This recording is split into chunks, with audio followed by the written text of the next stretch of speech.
work in the outdoor field and lead trips regularly. I once led a trip to the top of Mount Stringer in NC. It's a tough climb to get to the top and about 6 miles from the nearest road. I was leading a group of 8 middle school kids. We were camping out on the top of the mountain and it was a beautiful night with a full moon. The kids and the other co-instructor went to bed in their tents. I chose to spend the night in a hammock that night. I was really into a book I was reading, so I stayed up and read till about 10:30 p.m. I turned my headlight off to settle in for the night. Everything around me was rather bright from the moon and from the position I was in. I could see down the trail. We had hiked to get to the top. I laid there enjoying the scenery and noticed something moving on the trail. Bears are common in the area, so I perked up. As it got closer, I could tell it was a person. We were in the middle of nowhere, and there was someone hiking up the trail with no headlamp or any gear. I was just frozen, watching this person move closer to our camp. They arrived at the top of the mountain where we were, and just stopped. I watched as what appeared to be a man looking over our camp. I really could only see the outline of him. He stood there for what seemed like 30 minutes, but may have been 10. He then turned, sat down under a tree facing our camp. He was sitting up in a way that I knew he wasn't trying to sleep. He just sat there staring at our camp. I had no idea what to do. I decided to wait it out. I waited just staring at the man while he stared at my camp. This went on till about 3:30 a.m. Then he stood up, took a moment to survey my camp, a few minutes longer, and then went back down the trail. He came up. I, to this day, have no idea what that was all about, but it freaked me out. I was paranoid that we were being followed for the rest of our trip.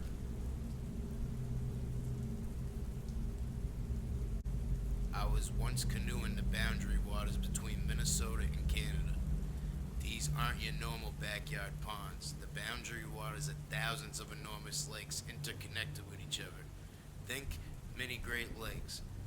We had been canoeing and camping along the lakes for about a week at this point. We didn't really have an itinerary, just planned to boat and camp, fish, and live off the land 2 weeks. We had a GPS and a sat phone to call a helicopter for pickup whenever we were done. Anyway, about a week in, we were set to canoe a few hours to the next lake, an hour or so in, and we were in the center of an extremely long and narrow lake. Unfortunately, a storm started to blow, and then the waves on the lake swelled to 2+ feet, too much for our dinky canoes. We pulled off to a random clearing on the shore and set up camp. In a rush to avoid being totally thrashed by a rainstorm, we just set up camp and hunkered down for the night. By the next morning, it had cleared up. We started walking up the coast of the lake about 200 feet from our camp, looking for a good fishing spot. What we actually found was another campsite. However, it was absolutely wrecked. Trash strewn everywhere, tent collapsed, and torn clothes on the ground. At first, we were just disgusted, what assholes did this or left their shit out to be bear food. The more we looked around, the weirder things seemed though. For one, their garbage was still hoisted into a tree to keep it safe from bears, but the whole bag was ripped open despite being 30 feet in the air. Second, literally everything except the canoes was still at the campsite. Clothes, packs, food, rope, pans, like a serious set of hiking equipment. Enough for 2 or 3 people. Half of it was trashed and torn open. Mostly the packs, tent, and clothes, the other half was totally untouched but thrown on the ground, like somebody noped the hell out of there. And nothing but their long johns, ditching hundreds of dollars of gear in the process. We waited a couple hours and eventually called it back to our helicopter crew, but they hadn't been aware of anybody else or gotten any distress calls. We eventually just left everything and moved camp. Everybody was pretty upset by it, and a day or 2 later we ended the whole trip early because it seemed like nobody wanted to be out there anymore. It was the weirdest thing I ever seen. First thought it was a bear attack, but there was food left uneaten, and I've seen bear attacks on camps before, but nothing like this. Bears rip open packs and go after food and are generally pretty easy to scare away. What still sticks with me is why all their clothes and packs were still there, half being totally destroyed and half being untouched. I still don't get it. I've done a lot of other camping and hiking, rafting and biking all around the country, and I've never had any other weird experiences like that.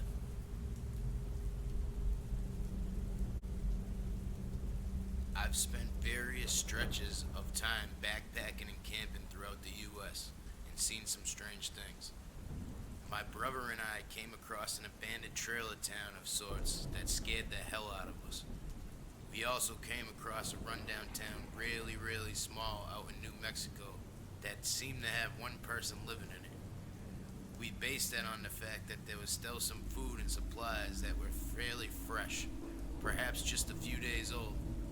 Spent a couple days there trying to find the person just to find out why they were staying in the town. Never found the person. We found the skeletal remains of an unknown number of deer ranging from bucks to fawn, ensnared in a barbed wire fence that encompassed a 10x10 area in the Ozarks. A few of the skulls topped the fence posts, and there was one post in the middle of this area that had decaying deer bodies. Looked to be two, but there were only 6 hooves, juting out of the wreckage, wrapped around it. We found a dummy hanging from a tree while in the Yukon Territory of Canada, literally out in the middle of the woods. No reason for it as far as we know. And we also came across a dead junkie on the road out of Olympia, obvious OD, as he had his arm tied on a needle in hand. Eyes were glazed over, staring straight ahead, mouth slightly ajar.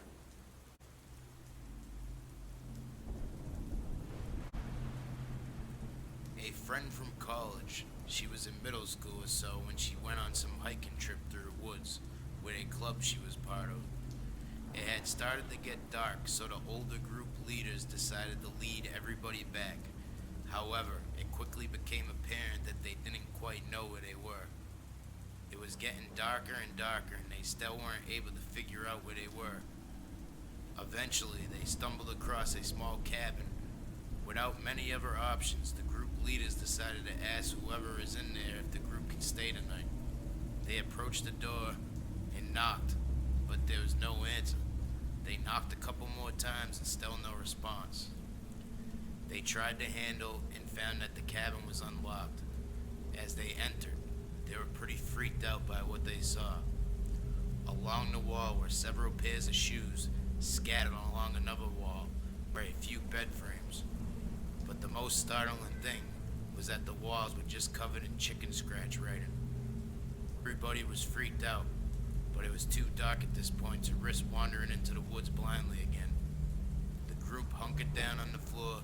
They didn't really get much sleep that night, but when daylight broke, they got the hell out of there. So we weren't exactly in the middle of nowhere. My family and I were camping at a campground on a lake here in the Ozarks a couple years ago.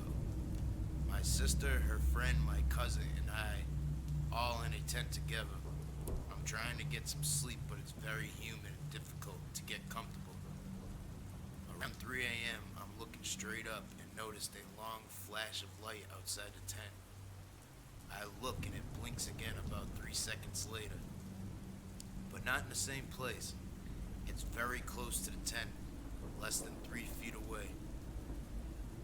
I couldn't see it perfectly, obviously, but I could just tell it's not like an on-off blink. It fades in and out. It's dead quiet, and no animal/creature could make a light as white and as bright as this. Hair or anything. Walking around the tent, it blinks again. Eventually, this blinking light makes its way in a circle around the tent near the entrance where I was. That's when I promptly rolled the fuck over, closed my eyes because whatever it was, I didn't want to see it. About 30 minutes later, I sat up to grab some water. I sit there for a minute, wondering, There it is again, on the opposite side of the tent from me, making its way around. I man the fuck up, grab a light, and unzip the tent as it nears the entrance. It stops and goes dark. I go outside there. I made a fire and stayed up all night smoking cigarettes. My girlfriend and a friend of ours went camping once up in Golden Airs Park. Once we arrived, we noticed along with one other camper, we were the only campers there for the weekend. As we walked throughout the park to take in our surroundings, we noticed a campsite fully stocked with tent, coolers, camping chairs. It was like a photo from a magazine. We figured they left to grab supplies and thought nothing of it. But after a couple of days and no activity of the campsite, my girlfriend and her friend went to further investigate. What they came across next was something super strange. Coolers were full of rotten food and rusty knives. The tent looked pristine until you got close enough to smell it. The linger of urine, cat food, and mold overtook all of your senses. They shook the tent to make sure no one was inside. When no one answered, they entered. Empty cat food tins scattered the moldy blankets, while large amounts of brand name clothing and shoes stuffed into several duffel bags lined the tent. Makeup, broken mirrors, wine bottles, batteries, and cigarettes cascaded like water over the moldy blankets. A cell phone, which, with a closer look, was all in Japanese along with several iPods. But the strangest thing was a journal written by a girl who was from out of town talking about the guy she was with and how sex with him for the first time was amazing and how she wishes he would never leave, even though she has so many men after her. She talked about them fighting and getting evicted and how they needed this trip to figure things out. The last page was of them having a fight and how he was done and she would get what she deserved, followed by a page full of random guys' names and numbers. The date of the journal entry was one day before we arrived, and their camper's receipt hanging outside their camps was paid for in full for the next week.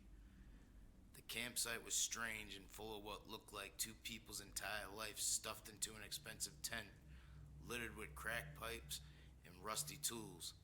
I will say though, their thermal blanket, axes, and lanterns came in handy for those last couple of rainy nights. Still not sure what went down in Campsite 37, but even when we left 6 days later, the campsite still remained untouched.